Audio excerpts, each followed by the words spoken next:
That's Mike. News at 9. पश्चिमी Asia में Israel, America और ईरान के बीच तेज होते संघर्ष में विदेशी ध्वज वाले जहाज़ों पर काम कर रहे 3 भारतीय नाविकों की मौत हो गई है और एक गंभीर रूप से घायल हुआ है। जहाजरानी मादी दिशाले ने पुष्टि की है कि ये 4 अलग-अलग घटनाएं फारस की खाड़ी, हॉर्मुज जलडमरू मध्य, ओमान की खाड़ी और आसपास के समुद्री क्षेत्रों में हुई, जहां ईरानी जवाबी हमलों ने वाणिज्यिक जहाज़ों को निशाना बनाया। ओमान तट के पास एमकेडी व्योम और एमवी स्काई लाइट टैंकर पर हमले, जिससे क्षेत्र में समुद्री यातायात लगभग ठप हो गया। अब 200 से अधिक जहाज हाई रिस्क वाले रास्तों में बचे हैं। महानिदेशालय ने समुद्री ऑपरेटरों को चेतावनी जारी की है कि वे यात्रा जोखिमों का आकलन करें, सुरक्षा व्यवस्था मजबूत रखें और किसी भी संदिग्ध गतिविधि की तुरंत सूचना दें। शेष भारतीय चालक दल के सदस्यों की सुरक्षा सुनिश्चित करने के लिए बातचीत जारी है। पश्चिमी एशिया में इजराइल, अमेरिका और ईरान के बीच जारी संघर्ष ने भारत के यात्रियों को बुरी तरह प्रभावित किया है।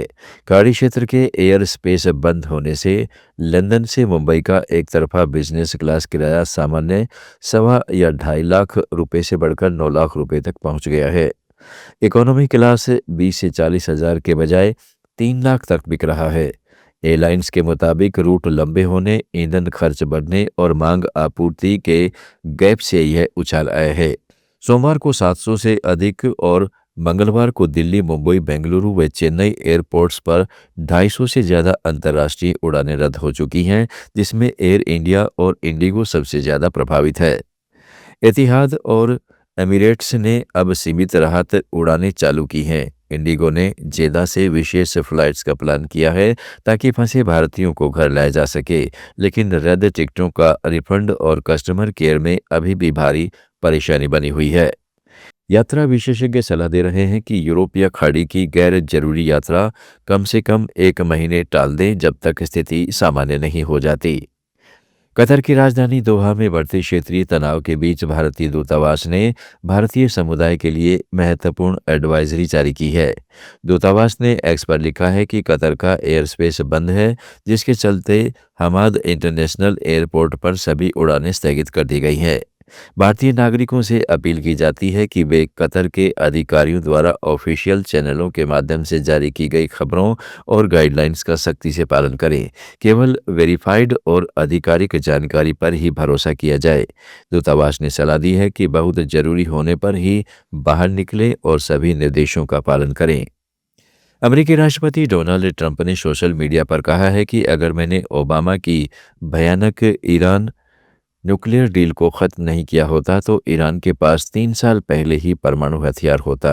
यह अब तक का सबसे खतरनाक ट्रांजैक्शन था और अगर इसे ऐसे ही रहने दिया जाता तो दुनिया आज पूरी तरह से अलग जगह होती।